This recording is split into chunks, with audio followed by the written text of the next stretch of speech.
lai chian thu kan sia su ro ngai then khatin to lai lir ten ringa then khatin support te an ring ke dia wa chuan nal pa kan pathian ting chu kan lam zo dang ni is a pm kan in na pakhat ani ole tu na chuan candidate te ber fiat tir na nei green southern headquarters treasurer udaram liana so Wena party foi o president le MLA zong te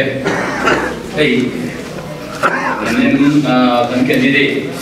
nung le municipal council bul kan tan na thurta na candidate te Wena in mayor fiat tir na hun san go min ke lo khop mai hun tam ka la lo wanga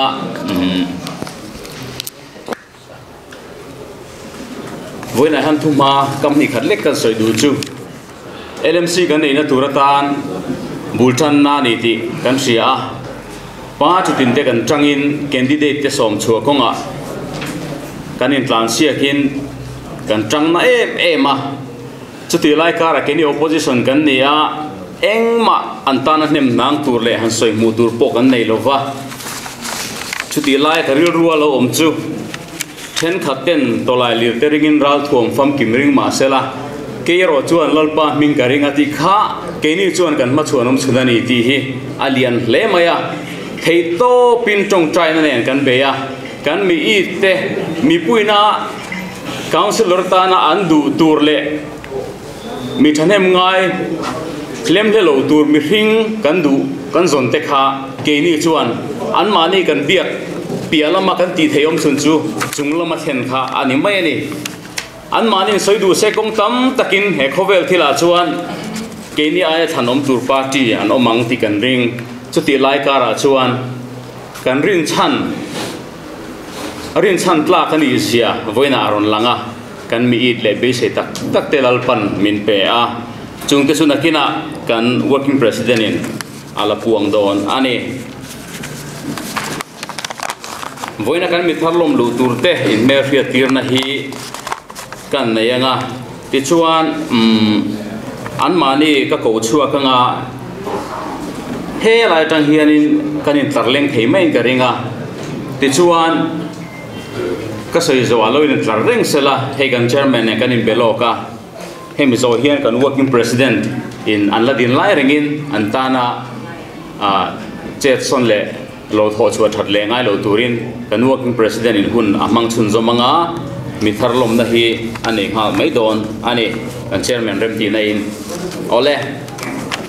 voina he kan party kan mi tharlom lu tur candidate te mer hi tirna tin program da ania hang te pok kha kan ri ro kan sa thiamin ka ringa ward number 1 atang hian lal khoi tluang e sailo ani a khong in hetila han local sela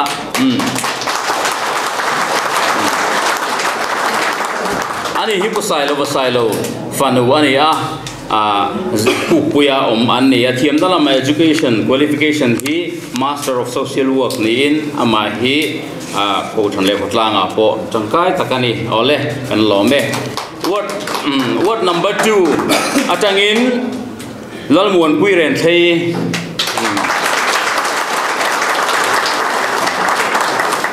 ole word number 1 lal phoi tluang hi sailo hi sina ka soita kha general ward ania tuna kan ko word number 2 lalmuan puiren thei hi serpona omdin Dr. Ramzawa fanu ania yamnalama MSW bok ania anni hi reserve ward ani thung ani ole lomna kut bengang ka soi zo azel kan beng to don dia an mani ka soi zo azel pathumna ward number 3 a lal sui thanga ani hi lalrin nga ya apani in bazar veng ko san nia thiamna lama BAB at nia anni omna BL hi general ward ani bok ani lomna kut beng ward number 4 a puara ramzawa veng line in ani hi MA political science nin veng laya an khosa an omna hi general ward bok ani kut benga ward number 5 he zone moi apa si sang ding liana nin rasivenga omania anni omnowat hi reserve ward ania ani hi thiam na lama BA LLB ani ward number 6 Arlorem Siama apa zo than moi ani in electric veng lungle an khosa a thiam na lama education qualification hi MSW bok ani a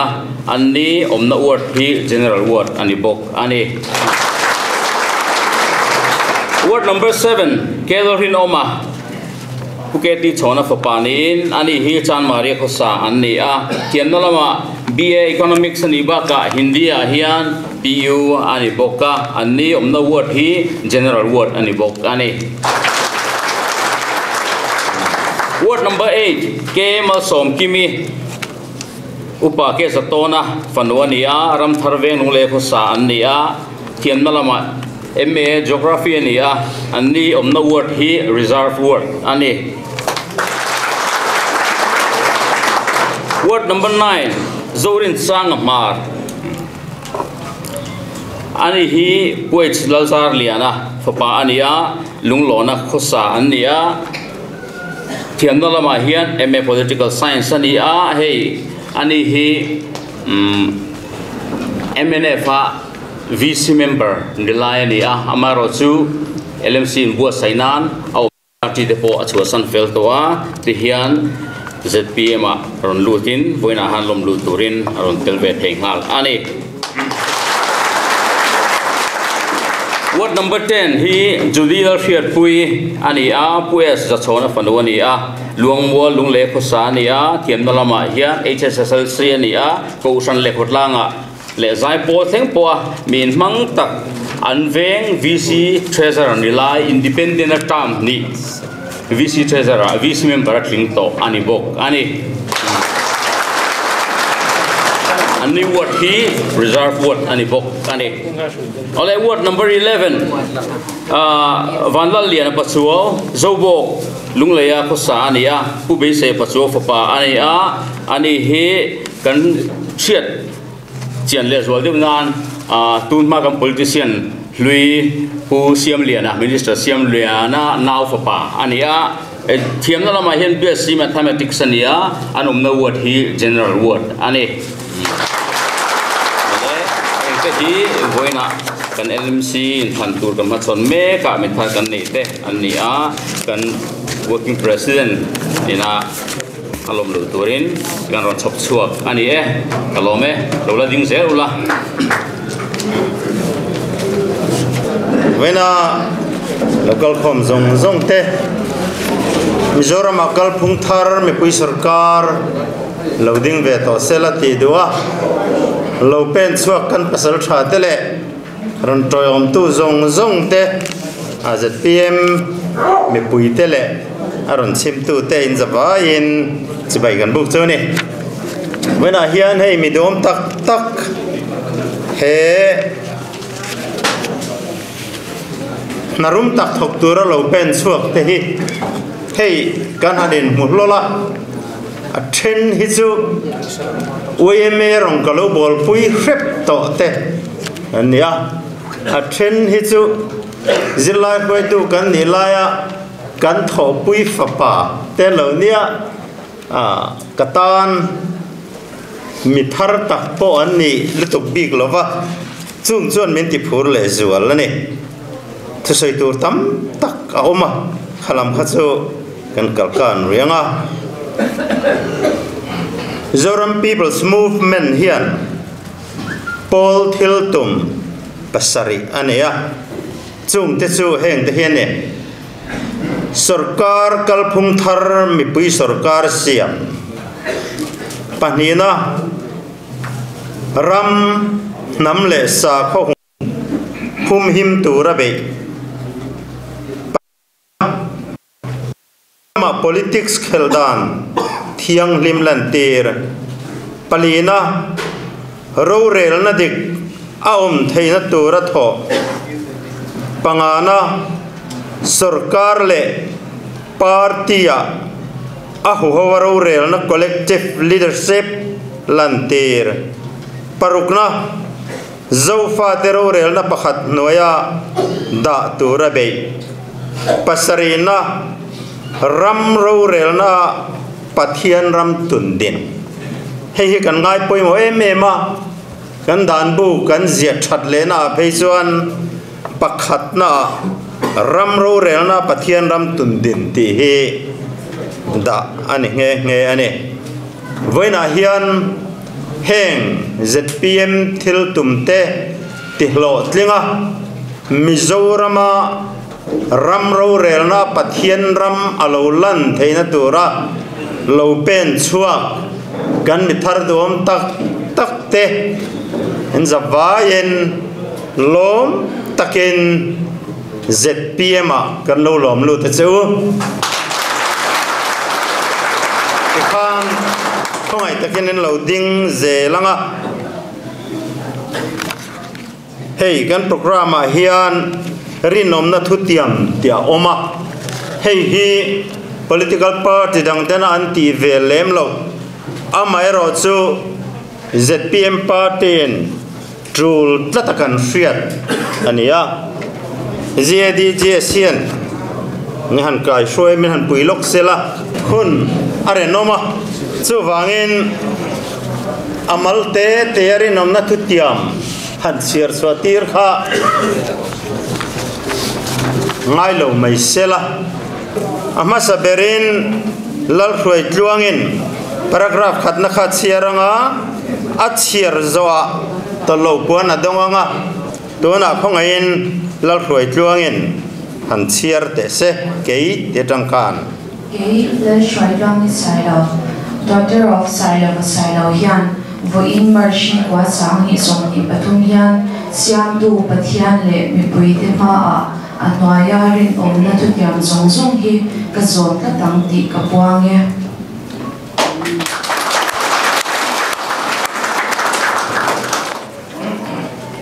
lalmon pui Gidan wan pui le theian voin marshi kwa sang hi som ni pathum hian siam tu pathian le mi pui te ma a anwaya rin omna tu tiam zong zong hi ka zon ta tang ti ka puange pulal zui thanga kei la zui thanga la ringai papa hian voin mars ni kwa sam ti som pathum hian siam tu pathian le ni puite ma a atmoya ni lona tu tiam zong song ka zong ka dang ti ka puame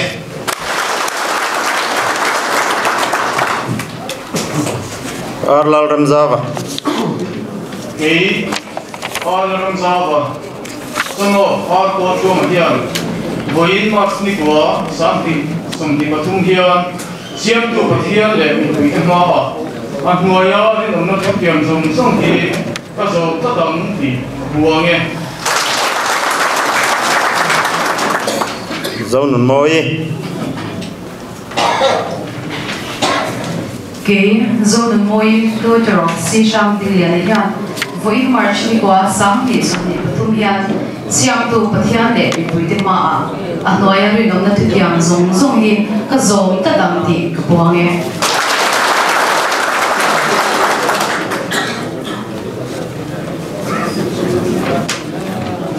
arlal ram siama kei arlal siama zotan moi papa hian voin march ni kwa sang hi som ni pathum hian siam tu pathian le ni pui te ma anwaya rin omna thu tiam zong zong hi ka zong ta dang ti ka puange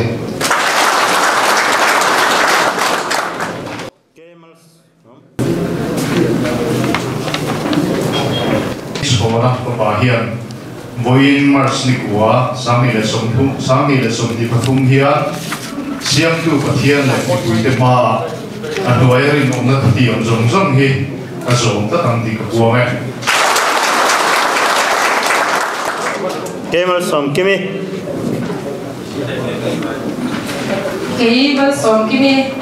daughter of kia zato hian voin march ni kwa sang ni som ni pathum hian siam tu pathian le mi te ma anwaya ri nom na thu tiam zong zong ni ka zom ka tang ti ka puange zorin sang ma cái zorin sa mà son of Israel zali hiền với march của sa thì để sung thì để bắt đầu hiền siam tu bắt hiền để bị bụi tên ma anh nói thì nó thực hiện song thì ta song tất cả thì cả buông ấy jadi là hiện quy cái যদি leadership quy es the chona panuya với mars ni qua sang thì song thì patumia siam tu pathian le me bui te ma annoya ri nom na thu tiam zong zong hi ka zong ta tam ti ka puang e van la lian pasuo cái van la lian pasuo some of this pasuo hian với mars ni qua sang thì song thì patumia siam tu pathian le me bui te ma annoya ri nom na thu tiam zong zong hi ka zong ta tam ti ka puang e cái ni ho hian vain mars ni kwa sang ni som ni pathum hian siam tu pathian le mi puite ma noyari nom na thutiam zong zong hi kan zom tlatang ti kan puang e pakhat na tirule pakhat na Zoram People's Movement ZPM chuan kalphung thar nei mi pui sarkar ramle nam dam na sarkar lang tlang le emlet na laka philip sarkar siam candidate kani lai le councillor kani nuwa po ZPM thuthung le election manifesto achuang zong zong te rengin le vuan tlat chungin thil kati thinang pani na candidate kani lain election model code of conduct ka zon tlatang pathum na khan tlin kalo ni chuan ZPM candidate kani awangin ZPM a thunei tu te thu ka zom anga kahin hun atan an ruat apiang pomin kango phurna chu rin om takin kalen zela ZPM san defect lo turin kain tiam ani palina nomination ka file ruala shumle paile thillu dang ka zia na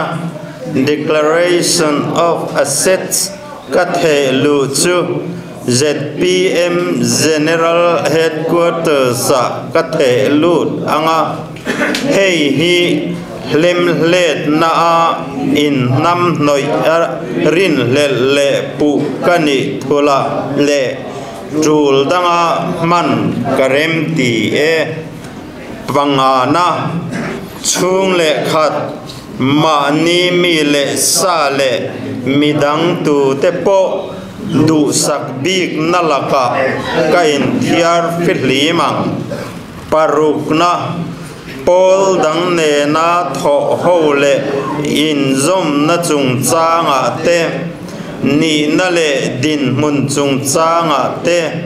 ZPM a thunei tu te thutluk na apiang ka zomang pasarina eng din muna po ding ila danin pek chung kanung anga kadin mun awanga ham that na le lok na siam chop thei thil dang reng renga ka in nam noi lowang pariat na herin om na thutiam te hi riat thiam dan in anglo a om ani chuan valu pa council fia na chu ka zo mang kodin beng te bole khan khong ain lo la ding sela e chibai kan bu ko nga headquarters satanga local zong zong te han ti kha kan thanem deu theya kan valu pa council local reverend bia ge nga omin ka sia ka pe nga I'm sorry kati pale khong ain lo chuak sela headquarters kan GS tele kan PAC member te local box sela then southern headquarters kan elected to be te chung ho chuanin chibai kan book anga chibai kan book zo hian an lading renganga khunser min man saktu reverend vil chuman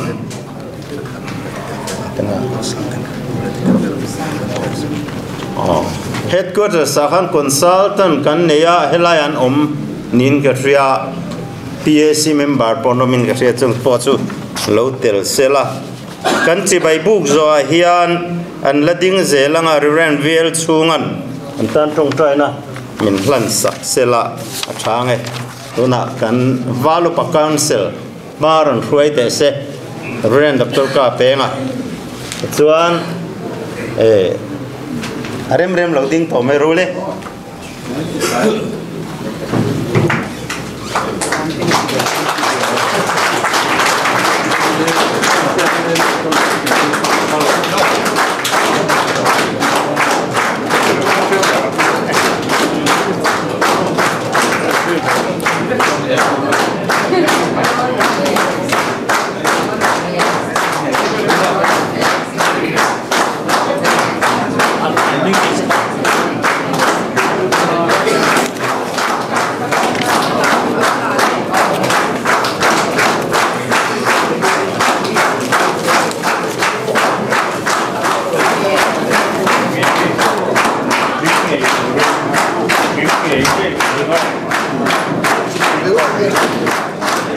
Marin nomna thuan thiam noya khan ming LMC thanan si khati ka tho ai zo la ko san bon jo dar ho an lo ko mai ro kan safety ko sa ko lo ti mai ro to kan safety ko sa ti khan khong ayen lo la ding sela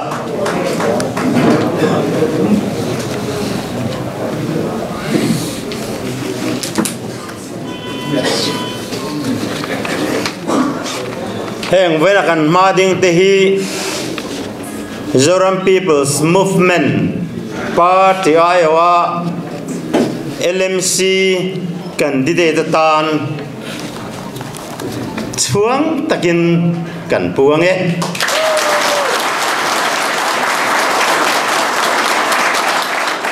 tuna trong troi na hun mang turin reverend vil chunga kan so manga chumi zo chuan la ding renganga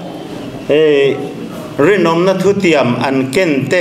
le helaya kan lakol kopit huma hian signature pek angai do na chung chu signature kan pek nuwa kopi khat an kolanga a kopi ni dang chu official in southern headquarters le general headquarters in kan kol do ne to na reverend vil chunga trong trai torin som ule i trong trai ang u eng kim ti thei lalpa kan pathian nang yom chuan lalpa lelung moi lo na zong e vana chang thin ente i ma hian itir ko te kan tar chuaka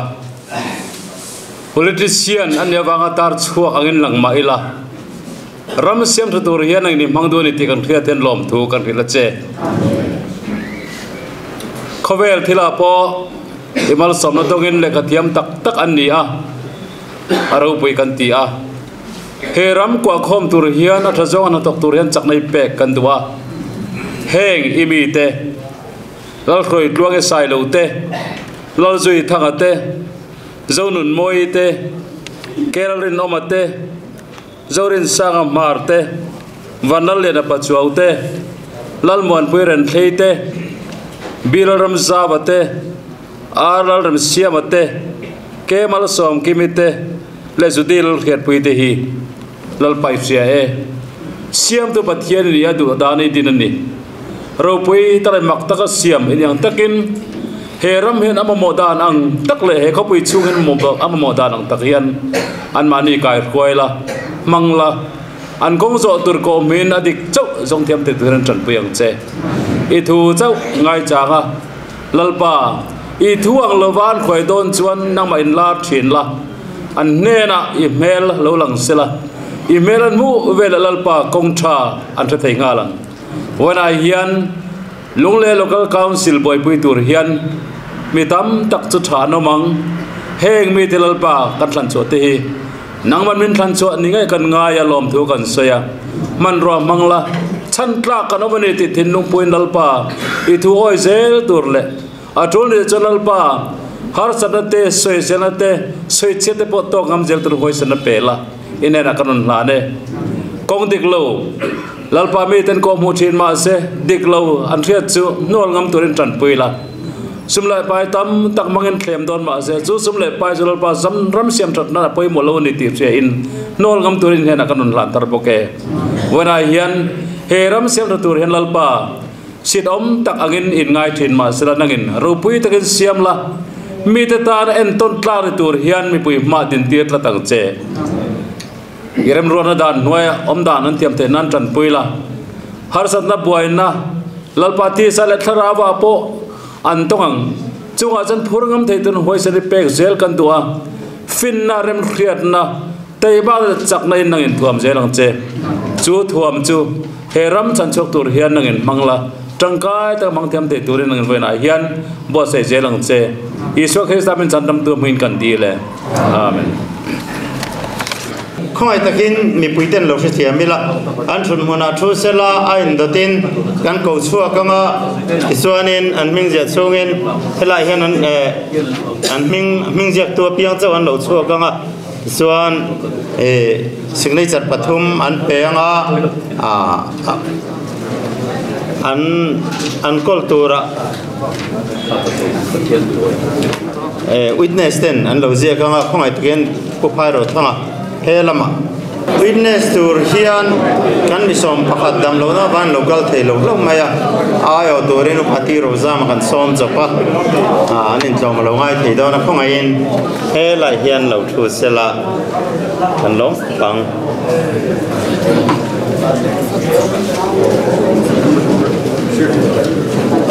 cái cổ thị tụi em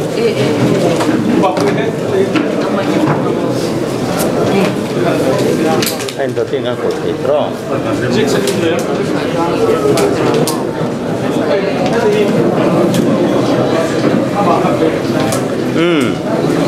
nanti dan kursi yang ini yang word number 1 atangin kan kovanga mi pathumin pek thuma mingsai nangaya candidate nen chon pali ania chuwangen hun adu deu hlek dona chu min lo khe thiam don nia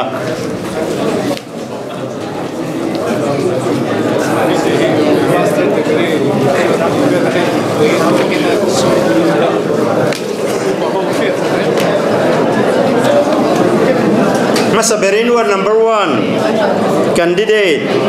lal khoi chuang i sai lo so sela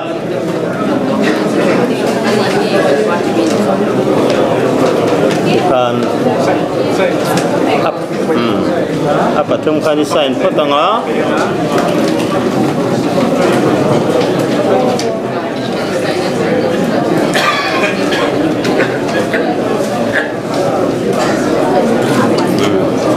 anh lộc ngạc lúc bằng á sai giờ hôn ạ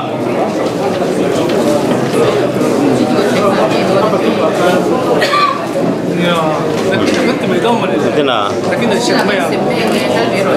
oh ole no me tu nào number 2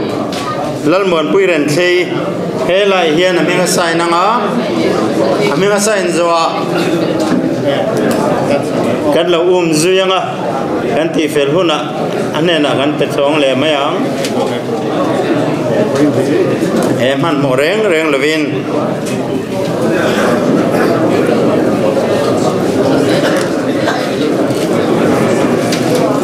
word number 3 lalzi thanga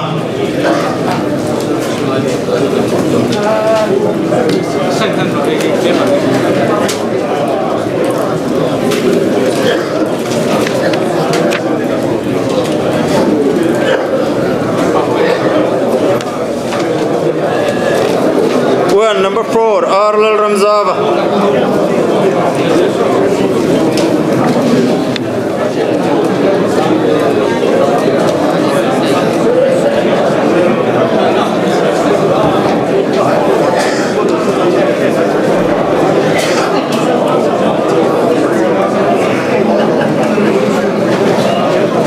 Word number 5, zone Moi.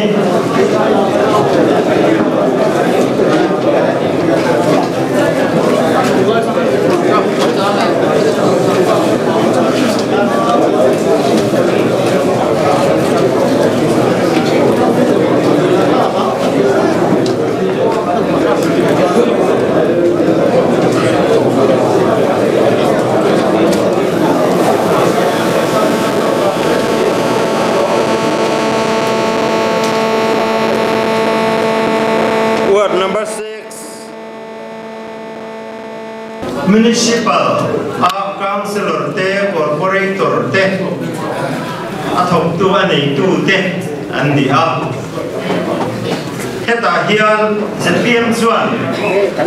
kan thum hi municipal area hian lo lang se kan du ani kanin cha du ber chu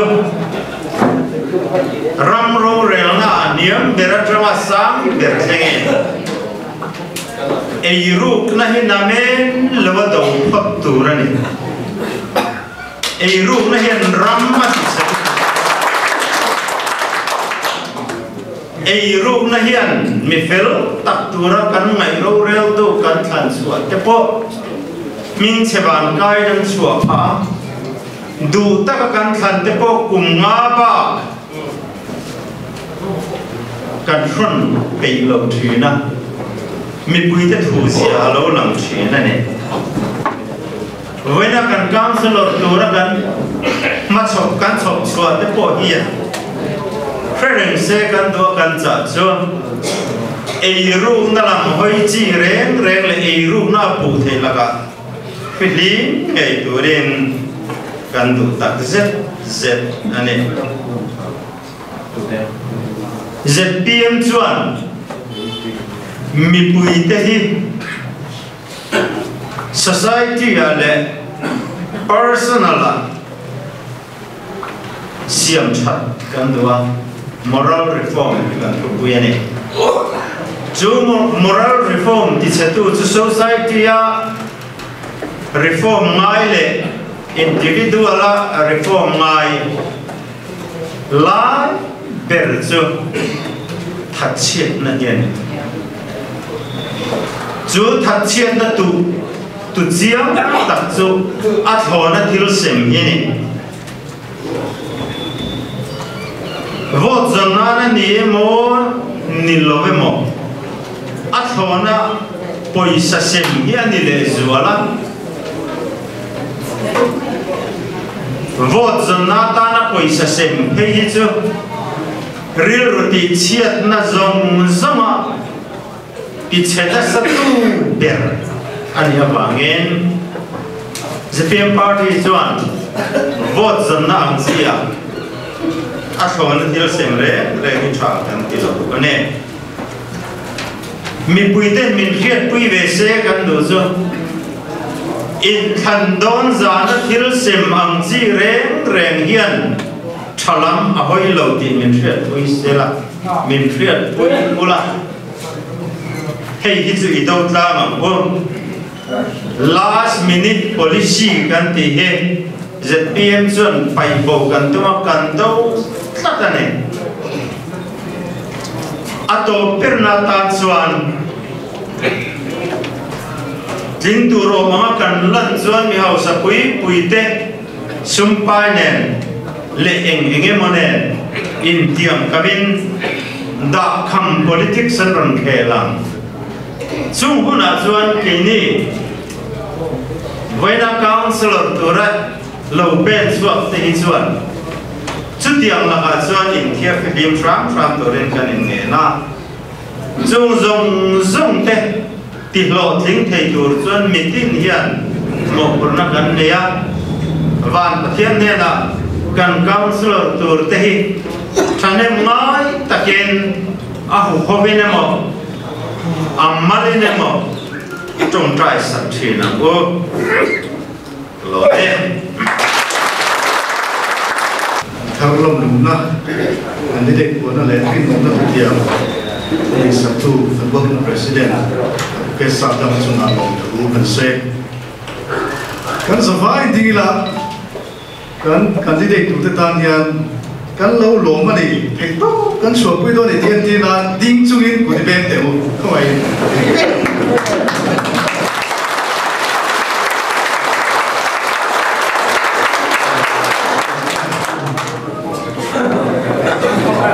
kan problema kan lo tu na an tuan lo si lo kan advice hey message ka tu mo ya voi dia hey candidate tu te tu soi te bukan kai cha ni na ri no ma chu ti ro chuan voi ni i kan tum dan chuan nomination file ta de kan tuma chuan puna che ya le ka wangin kan hong don lo ni ti lai ko kan soi ko chu ti ro rin lo in akaso pe fin fin ni ti ka pan ni ka lo te a ha te ro ka chu kun kan mo sa lo ka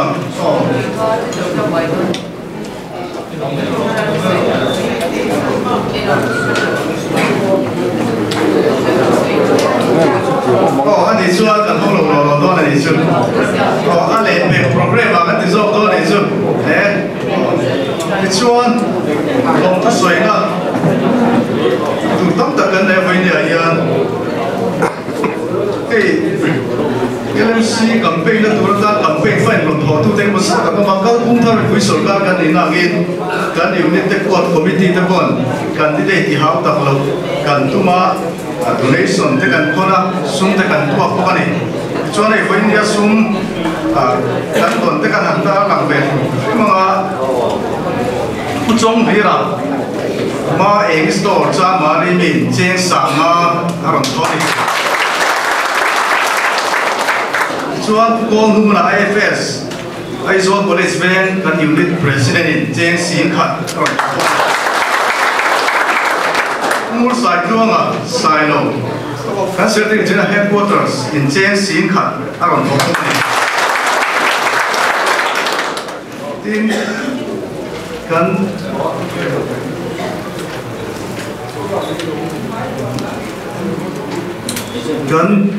LMC campaign committee kan ti don mi treasurer khan lo konge lo min tia tem lo si tam lo lo wen donation cái tiếng lai của nó thổ thế thế này cứ tin bé đấy chuan tổ cái là lồng thu soi nó tuổi để cần phải tiêm tìm thế cần em thế em làm bằng thế để cần senior member thế với nia của tổ chức trong lòng tuổi lồng thu soi chung là lồng thu cần soi còn lẽ nên với nia cần đi đây chúng ta cần để thấy nó tuổi ra để dùng kun sen cái bên xuống tu thế thì nó biết cái với nia doctor ma thằng thế à doctor ma thằng cần em lên ni min lama ho pe ta program poi mo le bangin aron tel te ta lawa in min sa na changin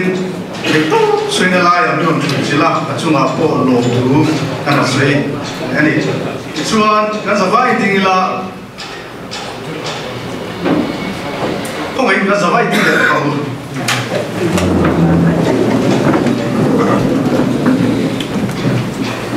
kan au wo la ai au wo zo ya siapa yang diangkat, atau nak nasi kurikan som lenga, sudah sabso cuan, sampai nanti lenga dan batung China, soalnya kan doktornya. Indo jual apa Indo na niya ketiga, nena jual apa tani ketiga,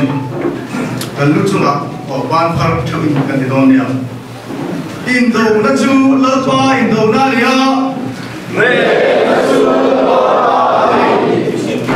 Indo na jual pa Indo na niya.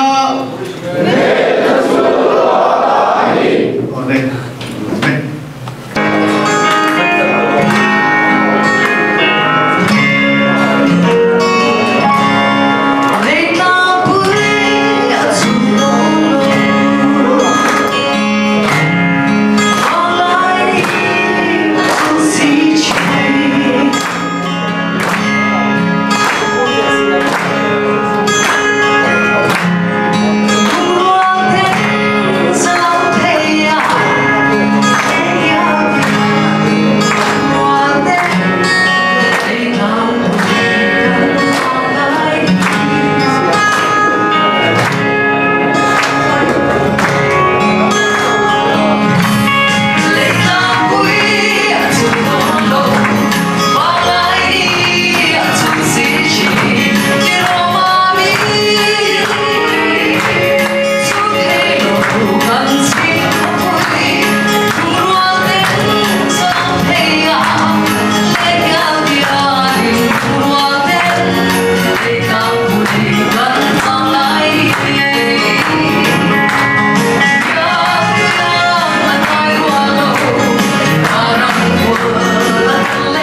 na kason doi la kan na ra kha tin kan candidate tu te le kan legal board te ka witri kuna he na pa hian David ti fel ngai te do na reason family kan khom do nia wala kan savai le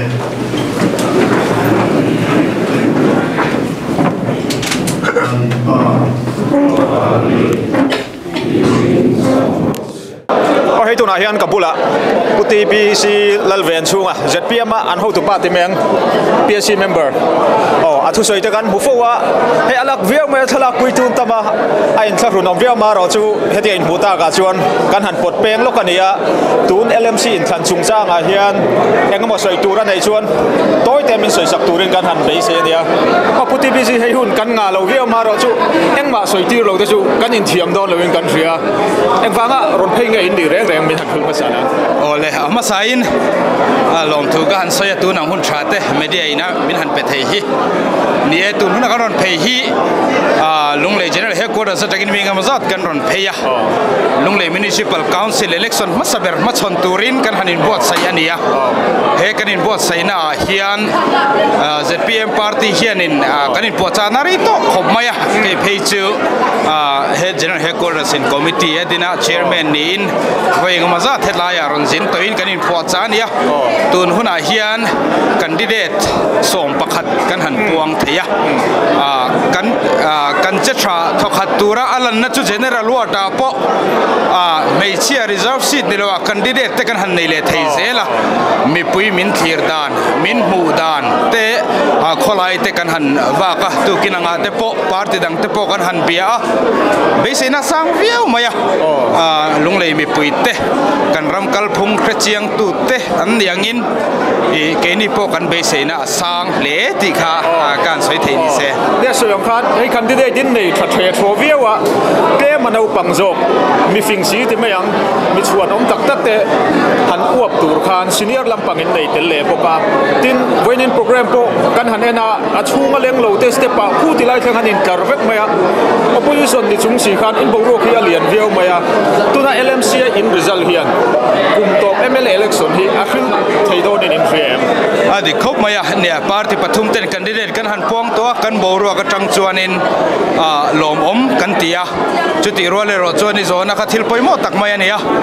kum sang ni som ni pathum kum to pa hian sarkar tharapiang dona chu hoinia kan in than ma chon tur hena sil thu em dona tin lunglei mi pui te ne na ka ngen du boka chu hoinia in than chua hian municipal council na mo phurna hoinia kan pek te hoinia aizol municipal corporation kan le nu po mo phurna kan la nei tlem si zia te kan thirin mumal zok leom ze nei zo ka thune na an lan son theina turin ke ni ZPM party hian in dream kan nei sa ne ma wangin sang ni som nei pathumin thana Mizoram state ta sarkar turbok tun municipal ZPM sarkar bok kan ne ni hi chuan leitlang pui hi kan van nei hle don nei in ka sia ya thil tam tak in zo na huna ni lawa nakina interview rem chang te po in hun nei dan zirin nei tura in be sei taila atop nan tak tak in candidate ta na engemo khan ngen sak dui nei em voinia candidate kan han puanga mi puiten kan lo shevekanga kan candidate te hi mi thaber mi felber mi dikber chu an ni haulo amai ro chu thalai viaktra zirna lama hoi har thiam na nei sang ten ram ro rel na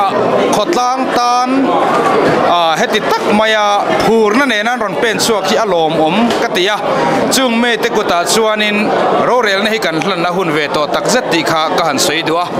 chu wangin leitang pui mi pui te ZPM candidate te an la thalai rualin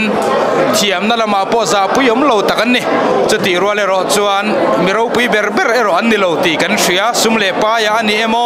khotlang ani emo amai ro chu in pek na thuk tak ne na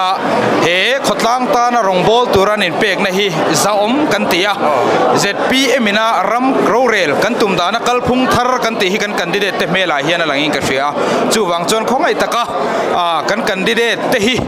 mani bial chunga khongai taka vote lo hlan theu turin ka han ngen sak mol mol ani kalome hun rem cham min pia kan lom le mai khai ke po ka lom tak me wani